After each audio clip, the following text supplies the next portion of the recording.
দাদা, হোলির পরে ভাং খেয়েছিলে? হ্যাঁ, খেয়েছিলাম তো। নেশা হয়েছিল ভাং খাওয়ার পরে? না না, ভাং টাং খেলে আমার নেশা টেশা হয় না। কিন্তু সবাই যে বলে ভাং খেলে প্রচুর নেশা হয়। তোদের মতন নাকি বাচ্চা আমি? তাছাড়া স্কুলের টিফিনেও আমি জলের বদলে ঠান্ডায় নিয়ে যেতাম। ছোটবেলা থেকে ভাং টাং খাওয়ার অভ্যেস আমার আছে।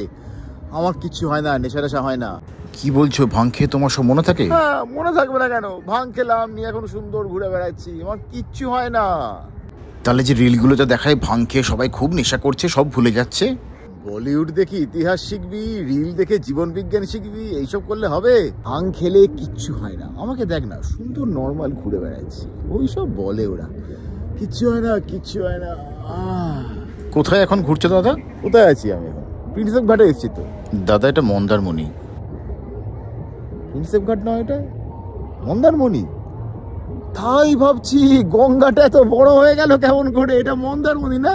কি হয়েছিল বলতো? আরে, ভাং খেয়ে আউট হয়ে তুমি সঞ্জীবদার গাড়ির ডিকিতে ঘুমিয়ে পড়েছিলে। সঞ্জীবদা জানতে পারেনি, মন্দারমণি এসে দেখছে তুমি চলে এসছো গাড়ির সঙ্গে সঙ্গে। এখন বাড়ি চলো, কি করেছো তুমি বলো তো? তাই নাকি? তাই মন্দারমণি চলে এসেছি ভাং খেয়ে। কি যে করেছে! আর তাহলে ভাং খাবো না বাবারে।